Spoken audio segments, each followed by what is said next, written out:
পদত্যাগ করলেন স্থানীয় সরকার ও ক্রীড়া উপদেষ্টা আসিফ মাহমুদ সজীব ভুঁইয়া এবং তথ্য উপদেষ্টা মাহফুজ আলম।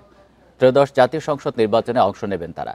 বুধবার বিকালে প্রধান উপদেষ্টার কাছে তারা পদত্যাগপত্র জমা দেন বলে জানিয়েছেন প্রেস সচিব শফিকুল আলম। নির্বাচনের তফসিল ঘোষণার পর তাদের পদত্যাগ কার্যকর হবে। আরএফএল গিজার মানে চটজলদি পানি গরম, বিদ্যুৎ বিল 20% কম। আরএফএল গিজার, উষ্ণ পানির পরশ।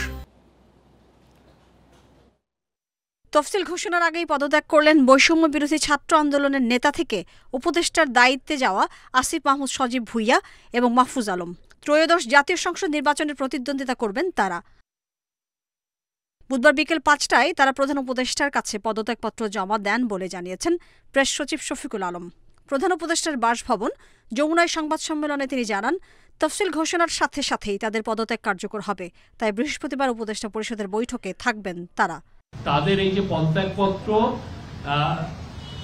নির্বাচন কমিশন তফসিল ঘোষণার সাথে সাথে যে ফেব্রুয়ারিতে যে নির্বাচন হচ্ছে সেই নির্বাচনের তফসিল ঘোষণার সাথে সাথে কার্যকর হবে।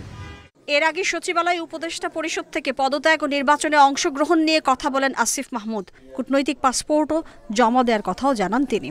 আমি নির্বাচন করব, এটা স্পষ্টভাবেই বলা যায়, কিন্তু কোথায় করব, কোন দল থেকে করব সেটা পরবর্তী ডিসকাশন।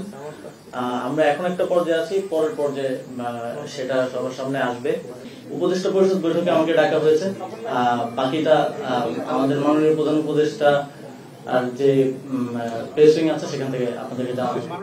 আসিফ ও মাহফুজ কোন আসনে বা কোন দলের হয়ে নির্বাচন করবেন সে বিষয়ে কিছু জানা যায়নি। জুলাই অভ্যুত্থানের পর গঠিত অন্তর্বর্তী সরকারের ছাত্রদের প্রতিনিধি হিসেবে উপদেষ্টা দায়িত্ব পান 3 জন। তাদের মধ্যে নাহিদ ইসলাম আগেই পদত্যাগ করেছেন। Mahmuda Moumita, independent news, Dhaka.